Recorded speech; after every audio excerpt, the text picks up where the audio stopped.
today's explainer. Look, if you're a focused learner trying to wrap your head around the single hardest, most consequential part of management, you've learned in the exact right spot. Today, we're taking a deep dive into people decisions, hiring, promoting, placing talent. As a manager, you're probably spending more time on this than literally anything else, and honestly, you should be. No other decision has such massive, long-lasting consequences, and man, no other mistake is quite as painful to undo. Yet, despite all the time we pour into it, most managers are just getting it completely wrong. So we're going to look at legendary management thinker Peter Drucker's proven framework to fix exactly that. Right off the bat, I want to hit you with a pretty wild statistic from Drucker. Based on his assessments, the average manager gets only 1 out of 3 hiring or promotion decisions right. Just let that sink in for a second. 1 out of 3. So breaking that down, it means about 33% of these decisions actually turn out to be a solid success. Another 33%? Well, they're marginally effective, basically just mediocre. And that final 33% are absolute total failures. Now, take a step back and think about your own organization. In absolutely no other area of business would we ever accept such a dismal level of performance.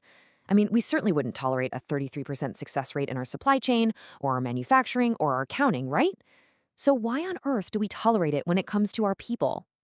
Well, to fix this, we have to face a really tough truth. Take a look at this totally unapologetic rule from Drucker. If I put them in the job and they fail, I made a mistake. You see, it's just natural human instinct to point the finger at the employee when things go south. We tell ourselves, oh, they just lacked drive, or they fell victim to the Peter principle. But Drucker flips the script entirely. He says you have no right to blame the employee. It was your decision. You made the mistake.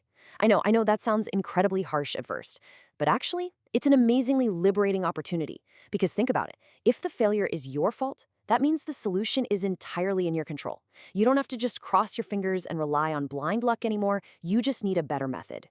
Okay, so let's get right into it. To replace that blind luck with guaranteed success, Drucker lays out a strict 5-step methodology.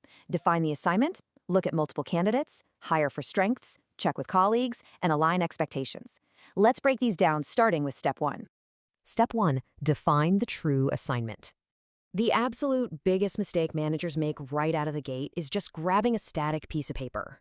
Formal job descriptions, they rarely change over the years, but the actual tasks on the ground, those are constantly evolving.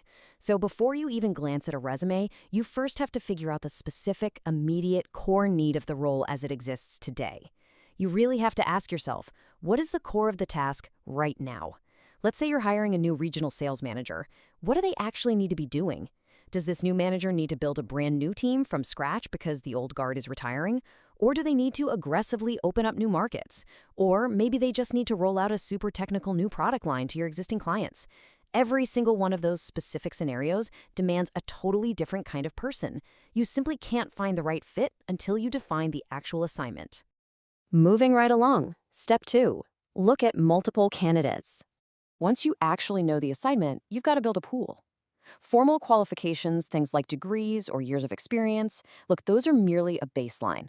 Having them doesn't automatically mean someone's the right choice. The real key here is that a manager has to evaluate 3 to 5 fully qualified candidates. If you're only looking at one person, you're not actually making a decision. You're just taking a guess. You need those 3 to 5 candidates so you can make a sound comparative choice against that specific task you just defined back in step 1. All right, step 3, hire only for strengths. Now, this step completely upends traditional HR thinking, and honestly, it's the philosophical core of Drucker's whole framework.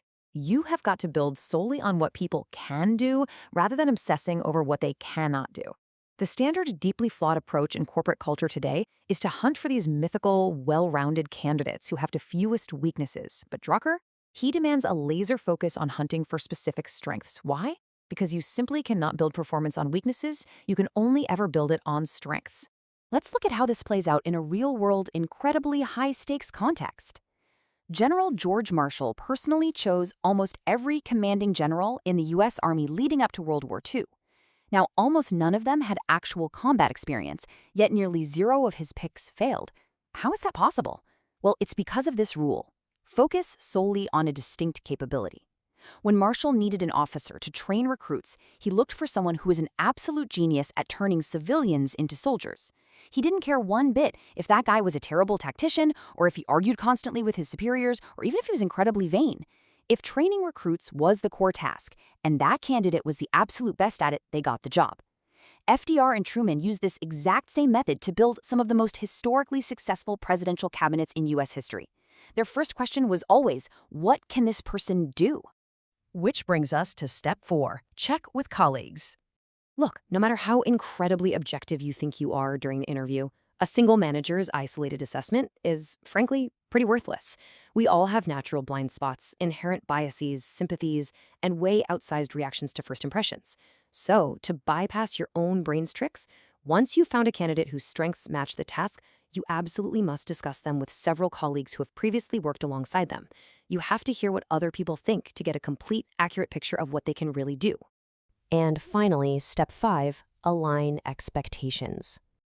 This right here is the single most frequently skipped step in the entire process. Proper hiring doesn't just magically end the second the offer letter is signed. In fact, the most critical part of your decision happens months after the person actually accepts the job. Think about it like a timeline. You make the promotion on day 1, sure, but you need a highly structured check-in at month 3. After they've been in the seat for 90 days, you pull them into your office and you say, okay, you've been here 3 months. What do you need to do to succeed? You ask them to really think about it and then explicitly outline what their new role demands, in writing, a week later. This completely forces them to transition their mindset from their old job to their new one.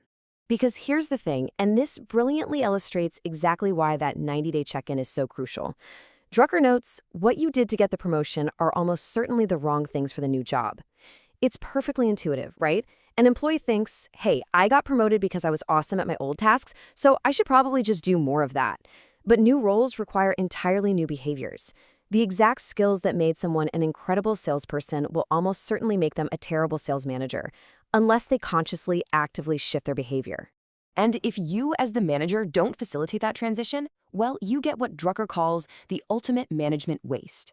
Failing to help someone explicitly think through and redefine what their new job actually requires is the single biggest source of failed promotions and wasted talent in modern management. It's a total tragedy, and the worst part is, it's entirely preventable. So, let's rapidly recap these 5 steps to getting your people decisions right. 1. Actually define the task at hand. 2. Review 3 to 5 qualified candidates. 3. Hire strictly for strengths, not just the absence of weakness. 4. Verify your own biases by talking with others. And 5. Ensure a total understanding of the new role's expectations after 3 months. Remember, if an employee fails and you haven't meticulously followed these steps, well, you don't get to blame them. The fault lies entirely with you, the manager. So I want to leave you with this final, provocative question. Which of these steps do you skip most often? Really think about your own managerial habits for a second. Where are your blind spots? Just identifying which of these 5 disciplines you regularly gloss over is the very first step toward transforming that dismal 33% success rate into a near guarantee of brilliant people decisions. So dive into the comments, let us know which step usually trips you up, and make sure you apply this framework to the very next hire you make. Keep learning, keep reflecting, and thanks so much for joining me for this explainer.